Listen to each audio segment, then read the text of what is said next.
আসসালামু আলাইকুম ওয়া রাহমাতুল্লাহি ওয়া বারাকাতুহু। এখন সালাতকে নামাজকে কি করতে হবে? আদায় করতে, কিন্তু আল্লাহ বলেন নাই। কোরআনে কারিমে যতগুলো আয়াত নাজিল হয়েছে সবগুলোতে আল্লাহ সুবহানাহু ওয়া তাআলা বলছেন নামাজকে, সালাতকে কায়েম করার জন্য। তাহলে আমরা যদি নামাজ পড়ি এটা কি কায়েম হবে না? বলেন তো দেখি, আমরা যদি 5 ওয়াক্ত নামাজ পড়ি এটা কায়েম হবে? এটা কায়েমের একটা অংশ, কিন্তু কায়েমটা আরো ব্যাপক। মুফাসসিরিনে কেরাম বলেন নামাজ কায়েম করতে হলে কয়েকটা কাজ করতে হবে। 1 নম্বর, ইন্নাহা তাওকিয়াতু হুদুদিহা। নামাজ কায়েম হইতে হলে নামাজটা, সালাতটা নির্দিষ্ট ওয়াক্তের ভিতরে হইতে হবে। ওয়াক্তের বাইরে গেলে সেটা কায়েম হবে না। মানে ফজরেরটা জোহরে, জোহরেরটা মাগরিবে, মাগরিবেরটা এশায়, মানে ওয়াক্তের হুদুদ যদি ঠিক রাখা না হয় এটা নামাজ কায়েমের, সালাত কায়েমের আওতাভুক্ত নয়। এই জন্য সালাত কায়েম হতে হলে প্রথম হলো ওয়াক্তের দিকে খেয়াল রাখতে হবে। সহিহ আল বুখারী এবং সহিহ মুসলিমের রওয়ায়াত হলো নবী সাল্লাল্লাহু আলাইহি ওয়াসাল্লামকে জিজ্ঞাসা করা হলো যে আইয়ুল আমালে আহাব্বু ইলাল্লাহি তাআলা, কোন আমলটা আল্লাহ রাব্বুল আলামিনের কাছে সবচেয়ে প্রিয়?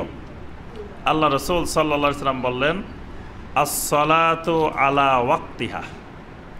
ওয়াক্ত অনুযায়ী, সময় অনুযায়ী সালাত আদায় করা, এটা আল্লাহ রাব্বুল আলামিনের কাছে সবচাইতে প্রিয় মহব্বতের আমল। সুবহানাল্লাহ। আর মুস্তাদরাক আল হাকিমের রওয়ায়াত, সহিহ রওয়ায়াত, মুস্তাদরাকে হাকিমের রওয়ায়াত হলো আস-সালাতু ফি আউয়ালি ওয়াক্তিহা। প্রথম ওয়াক্তে, ওয়াক্তের শুরুতে সালাত আদায় করা, এটা আল্লাহ রাব্বুল আলামিনের কাছে সবচাইতে প্রিয়। এই জন্য আলহামদুলিল্লাহ এই মহব্বতের আমলটা, প্রিয় আমলটা আজও 2 হারামে, মসজিদে হারামে এবং মসজিদে নববীতে এই আমলটা এখনো বিদ্যমান আছে আলহামদুলিল্লাহ। প্রত্যেক ওয়াক্তের শুরু হওয়ার সাথে সাথে 12টা 1 মিনিটে যদি জোহরের ওয়াক্ত হয় 12টা 1 মিনিটেই আজান, 3টা 20 মিনিটে যদি আসর শুরু হয় 3টা 20এই আজান, এবং আউয়াল ওয়াক্তে, প্রথম ওয়াক্তে সালাত আদায়, যেটা আমাদের পৃথিবীর বিভিন্ন অঞ্চল থেকে এই উত্তম আমলটা প্রায় বিলুপ্ত হয়ে গেছে। এখন আমরা চেষ্টা করি যত দেরিতে আদায় করা যায় তত ভালো। মানে আমরা পারি না ফজরের নামাজকে ঠেলতে ঠেলতে সূর্য ওঠার পরে নিয়ে যাইতে, মানে এত পিছনে নিয়ে যায় যে নামাজ শেষ হইতে হইতে সূর্য উঠে যায়। মানে মনে হয়, আমাদের অবস্থা দেখে মনে হয় যে না, সূর্য ওঠার পরে নিয়ে যেতে পারলে আরও ভালো হইতো, তাহলে মুসল্লি বেশি পাওয়া যেত। কারণ একটু আগে পড়লে মুসল্লি কম হয়, 7টার দিকে পড়লে মুসল্লি আরও বেশি হইতো, 8টার দিকে পড়লে আরও বেশি হইতো। এই জন্য আমাদের চেষ্টা হইলো খালি পিছনে নেওয়া। কিন্তু আল্লাহ রাসূল সাল্লাল্লাহু আলাইহি ওয়াসাল্লাম বলেছেন আস-সালাতু ফি আউয়ালি ওয়াক্তিহা। প্রথম ওয়াক্তে আদায় করাটা হলো আল্লাহ রাব্বুল আলামিনের কাছে সবচাইতে প্রিয় আমল, মহব্বতের আমল। কারণ একজন মুমিনের জীবনটা পরিচালিত হবে সালাত দিয়ে। মানে জীবনটাকে চালাবে সালাত, সালাতকে ব্যক্তি চালাবে না। সালাতকে এখন আমরা চালাই, সালাত আমাদেরকে চালায় না। কিন্তু একজন মুমিনকে চালাবে সালাত। তার 24 ঘন্টার যাবতীয় ব্যবসা বাণিজ্য, কাজকর্ম, পড়ালেখা যা কিছু আছে সব রুটিন হবে সালাত কেন্দ্রিক, সালাতের সাথে সম্পৃক্ত হবে। নবী সাল্লাল্লাহু আলাইহি সাল্লামের পুরা রুটিনটা, সাহাবায়ে কেরামের রুটিনটা ছিল সালাত কেন্দ্রিক, নামাজ কেন্দ্রিক। খাওয়া দাওয়া কখন হবে? হয় বাদাস সালাহ অথবা কাবলাস সালাহ। যদি জিজ্ঞাসা করা হতো সাহাবায়ে কেরামকে আপনি দুপুরের খাবার কখন খাইবেন, বলতেন হয় কাবলাস সালাহ অথবা বাদাস সালাহ, সালাতের আগে অথবা সালাতের পরে। দুপুরের খাবার বাদাস সালাহ, রাত্রের খাবার কাবলাস সালাহ। এই জন্য আরবি ভাষায় একটা বহুল প্রচলিত প্রবাদ বাক্য আছে যে আল আশা কাবলাল এশা। আল আশা কাবলাল এশা, মানে আশা মানে রাত্রের খাবার, আর এশা মানে রাত্রের সালাত। দুইটাই আশা আর এশা, মানে জবর দিয়ে আর জের দিয়ে। তো এই জন্য আরবেরা বলতো যে আল আশা কাবলাল এশা, আগে আসা তারপরে এশা, মানে আগে খাওয়া দাওয়া রাত্রের, তারপরে সালাত। এবং নবী সাল্লাল্লাহু আলাইহি ওয়াসাল্লাম এই আমলই করতেন। এবং এটার মধ্যে আজকের বিজ্ঞান প্রমাণ করতেছে কত যে স্বাস্থ্যসম্মত উপকার যদি নামাজের আগে আমরা খাই ফেলতে পারি। তাহলে নামাজের মাধ্যমে যে উঠা বসা রুকু সাজদা যা হইল, এর মাধ্যমে শারীরিক অনেক উপকার, এবং খাবারগুলো অনেকটুকু হজম হয়ে গেল। আমরা খেয়ে মাত্র যে ঘুমাইতে যাই, এটা স্বাস্থ্যের জন্য ক্ষতিকর।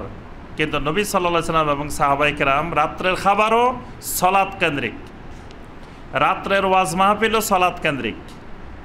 নবী সাল্লাল্লাহু আলাইহি ওয়াসাল্লাম এশার পরে কথা বলতে অপছন্দ করতেন, এশার পরে আর কথাবার্তা বলতেন না, প্রয়োজনে এশা দীর্ঘায়িত করতেন। অর্থাৎ আমরা 8টায় পড়ি, নবী সাল্লাল্লাহু আলাইহি ওয়াসাল্লামের এশা হয়তো আরও দীর্ঘ হইতো, কিন্তু এশার পরে আর কোনো কথাবার্তা বলতেন না, এশার পরে ঘুমাতে চলে যেতেন। অর্থাৎ ওয়াজ নসিহতটাও নামাজ কেন্দ্রিক, খাওয়া দাওয়া নামাজ কেন্দ্রিক, ঘুমানো নামাজ কেন্দ্রিক, প্রত্যেকটা কাজকর্ম নামাজ কেন্দ্রিক। কিন্তু আমাদের কাজকর্ম কিন্তু নামাজ কেন্দ্রিক হয় না। আমাদের আগে কাজকর্ম ঠিক রাখি, তারপরে নামাজ।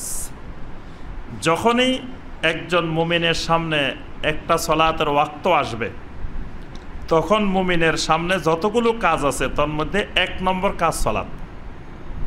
ধরেন 12টা 10 মিনিটে জোহরের ওয়াক্ত হলো, এই 12টা 10-11 মিনিট হয়ে যাওয়ার পরে এখন আমার সামনে ধরেন 4-5টা কাজ। একটা কাজ হলো আমার কিছু বেচা কিনা করতে হবে, একটা কাজ হলো আমার কোনো মানুষের সাথে লেনদেন করতে হবে, একটা কাজ হলো কাউকে কিছু পড়াইতে হবে, একটা কাজ হলো কারো কাছ থেকে কিছু শিখতে হবে। এরকম আমার ধরেন 4-5টা কাজ। এই যতগুলো কাজ আছে, এই কাজগুলোর মধ্যে সবচাইতে আমার সামনে গুরুত্বপূর্ণ কাজটা হলো সালাত। এই জন্য একজন মুমিন 12টা 10 মিনিটের জায়গায় যখন 12টা 11 মিনিট ওয়াক্ত হয়ে গেছে, তখন সব কাজ বাদ দিয়ে প্রথম এসে আল্লাহর হুকুমটা সালাতটা আদায় করবে। এটা হলো 1 নম্বর সালাত কায়েমের গুরুত্বপূর্ণ অংশ।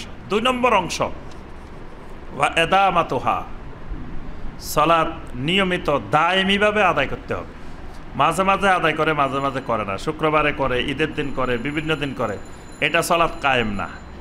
সালাত কায়েম হইতে হইলে ওয়া এদামাতুহা, কন্টিনিউ, সর্বদা, সবসময়, দৈনিক 5 বার, দৈনিক 4 বার হইলেও কায়েম হবে না, দৈনিক 5 বার যদি এদামাতুহা করে, নিয়মিত করে, তখন এটা হবে কি? আমার কথা বুঝতেছেন না? এটা হবে সালাত কায়েম। 3 নম্বর হলো ওয়াল মুহাফাজাতু আলাইহা, সালাতের হেফাজত করতে হবে। আল্লাহ পাক কোরআনে কারিমে সালাতের হেফাজত করার জন্য অনেক আয়াত নাজিল করছেন। হাফিজু আলাস সালাওয়াত ওয়াস সালাতিল ওয়াসতা, তোমরা সালাত সমূহের উপরে যত্নবান হও, সালাতের হেফাজত করো। সূরা আল মুমিনুনের মধ্যে জান্নাতুল ফেরদাউসের ওয়ারিস যারা হবে তাদের গুণাবলী বর্ণনা করতে গিয়ে আল্লাহ পাক বলছেন ওয়াল্লাযীনা হুম আলা সালাওয়াতিহিম ইউহাফিজুন, যারা তাদের সালাত সমূহকে হেফাজত করে। সালাতের হেফাজত করতে হবে, সালাতের হেফাজত না হইলে সালাত কায়েম হবে। তো সালাতের হেফাজত কেমনে হবে? সালাতের হেফাজত হলো ইসবাগুল ওযু আলাল মাকারে, মানে সালাতের হেফাজত করতে হইলে যত কষ্টকর সময় হোক, কষ্টকর বিষয় হোক, ইসবাগুল ওযু করতে হবে, মানে পরিপূর্ণরূপে ওযু করতে হবে। শীতের দিন হোক, গরমের দিন হোক, যে কোনো দিন হোক, ইসবাগুল ওযু আলাল মাকারে, মানে কষ্টকর হইলেও সঠিকভাবে পূর্ণাঙ্গরূপে ওযু করা, খালি ওযু না, ইসবাগুল ওযু, মানে যেই জায়গায় যেই অঙ্গ প্রত্যঙ্গে যতটুকু পানি পৌঁছানো দরকার, এরকম পরিপূর্ণরূপে পানি পৌঁছানোর নাম হলো ইসবাগুল ওযু। এবং ভালো করে ঘষে মেজে ভালো করে সব জায়গায় পানি পৌঁছায় সুন্নাহ অনুযায়ী ওযু করার নাম ইসবাগুল ওযু। তাহলে সালাতের হেফাজত করতে হইলে ইসবাগুল ওযু লাগবে। এরপরে 1 ওয়াক্ত সালাতের পরে আরেক ওয়াক্ত সালাতের জন্য ইন্তজার হওয়া, ইন্তজারুস সালাহ বাদাস সালাহ, এক সালাতের পরে আরেক সালাতের জন্য ইন্তজার। এটাকেই নবী সাল্লাল্লাহু আলাইহি ওয়াসাল্লাম আরেক ভাষায় বলছেন ওয়ারাজুলুন কালবুহু মুআল্লাকুন বিল মাসাজিদ, যেই ব্যক্তির অন্তরটা মসজিদের সাথে আটকানো থাকে, তাহলে আপনার রশি বাঁধতে হলে কিসের সাথে বাঁধতে হবে? মসজিদের সাথে। যদি পাগড়ি বাঁধতে হয়, রশি বাঁধতে হয়, ইঞ্জিনের সাথে যদি আটকাইতে হয়, তাহলে মসজিদের সাথে আটকাইতে হবে। এই জন্য নবী সাল্লাল্লাহু আলাইহি ওয়াসাল্লাম বলেছেন, রাজুলুন কালবুহু মুআল্লাকুন বিল মাসাজিদ। ওই মানুষগুলোকে আল্লাহ রাব্বুল আলামিন কিয়ামতের ময়দানে আল্লাহ পাক ছায়ার ব্যবস্থা করবেন, যেই মানুষগুলোর অন্তর মসজিদের সাথে তাআল্লুক হয়ে থাকে, মুআল্লাক হয়ে থাকে, আটকানো থাকে।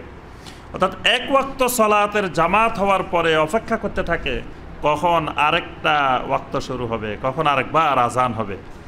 এই রকম যদি এক সালাতের পরে আরেক সালাতের জন্য ইন্তজার করে, এটা সালাতের হেফাজত। আবার ঘরের মধ্যে শুধু নিজে আদায় করে না, নিজের স্ত্রী, ছেলে, মেয়ে এদেরকেও নামাজি বানায়, এটা সালাতের হেফাজত। কারণ ঘরের সবাই না করলে হেফাজত হয় না।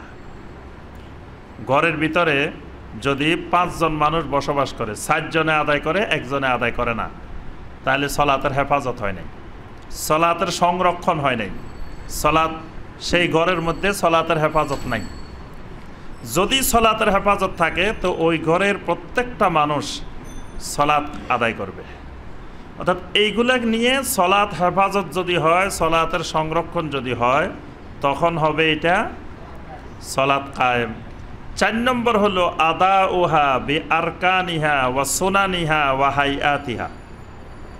সালাতকে আদায় করতে হবে, সালাতের প্রত্যেকটি রোকন, প্রত্যেকটি সুন্নত, সালাতের স্ব আকৃতিতে, রুকু যেভাবে করার দরকার সেইভাবে, সাজদা যেভাবে করার দরকার সেইভাবে, বৈঠক যেভাবে করার দরকার সেইভাবে, এইভাবে প্রত্যেকটা ক্ষেত্রে সঠিকভাবে আদায় করলে তখন সেটা হয় সালাতের, সেটা কি হয়? সালাত কায়েম। তাহলে এটা হলো সালাত কায়েমের 4 নম্বর অংশ। 5 নম্বর অংশ হলো ওয়া মুলাজামাতুহা জামাআতান ফিল ফারায়েদ। ফরজ নামাজগুলো জামাতের সাথে আদায় করা। ওজরবিহীন জামাতের সাথে আদায় না করলে সালাত কায়েম হয় না। এজন্য সালাত কায়েম হতে হলে জামাতে আদায় করতে হবে। 6 নম্বর সালাত কায়েমের শর্ত হলো ওয়াল ইকসার মিনান নওয়াফিল। শুধু ফরজ সালাত আদায় করে বসে থাকা যাবে না, এর বাহিরে সুন্নত নামাজ, নফল নামাজ এগুলো বেশি বেশি আদায় করা। এই কাজগুলো থাকলে তখন সালাত কায়েম হয়, তখন শুধু আদায় হয় না। আর এগুলো যদি না থাকে তাহলে শুধু আদায় হয়, সালাত কায়েম হয় না। আল্লাহ রাব্বুল আলামিন আমাদের থেকে, আল্লাহর গোলামদের থেকে, আল্লাহর বান্দা থেকে আল্লাহ পাক সালাত কায়েম চান, সালাত আদায় চান না, শুধুমাত্র আদায় চান না। আল্লাহ পাক চান আল্লাহর গোলামেরা, আল্লাহর বান্দারা সালাত কায়েম করবে। এজন্য কোরআনে কারিমে যেই আমলটার আলোচনা আল্লাহ পাক বেশি করেছেন সেটা হলো সালাত। আর সালাতের ক্ষেত্রে আল্লাহ পাক প্রত্যেকটা জায়গায় বলছেন ইউকিমুনাস সালাহ, সালাত কায়েম করে। ওয়া ইউতুনাজ যাকাহ, ওই মুমিনদের জন্য সুসংবাদ এবং হেদায়েত যেই মুমিনেরা ইউতুনাজ যাকাহ, যাকাত আদায় করে। যাকাতের ক্ষেত্রে দেখেন ওয়া ইউকিমুনাজ যাকাহ বলা হয়নি, যাকাত কায়েম করে বলা হয়নি, বলেছে যাকাত আদায় করে। যাকাতটা খালি আদায় করলে হয়ে যাবে, প্রদান করলে হয়ে যাবে। ওয়া হুম বিল আখিরাতি হুম ইউকিনুন, আখিরাতের বিশ্বাসটা একেবারে ইয়াকিন সহকারে হয়। আখিরাতের খালি ঈমান হয় না, আখিরাতের হয় কি? ইয়াকিন, মানে গভীরতম বিশ্বাস। আখিরাত তার সামনে ভাসতে থাকে, সে আখিরাত দেখতে থাকে, সে সবসময় দেখতে থাকে যে আমার কবরে সওয়াল জবাব হইতেছে, কবরে আমার প্রশ্নের জিজ্ঞাসাবাদ চলতেছে, আমাকে কবরে শোয়ানো হচ্ছে, আমি কবরে এখন ফেরেশতারা এসে আমাকে বসাইতেছে, আমাকে প্রশ্ন করতেছে, আমি উত্তর দিতেছি, কিয়ামতের ময়দানে আমি দাঁড়াইছি, আল্লাহ পাক আমার হিসাব নিতেছেন, ফুলসিরাত আমি পার হচ্ছি। এই আখিরাতের অবস্থাগুলো সে ইয়াকিন সহকারে বিশ্বাস করে। এরকম যদি আমার চোখের সামনে ভাসে তাহলে বুঝতে হবে আমার আখিরাতের বিষয়ে ইয়াকিন তৈরি হয়েছে। যদি না ভাসে বুঝতে হবে এখনো আমার ভিতরে আখিরাতের ইয়াকিন তৈরি হয় নাই।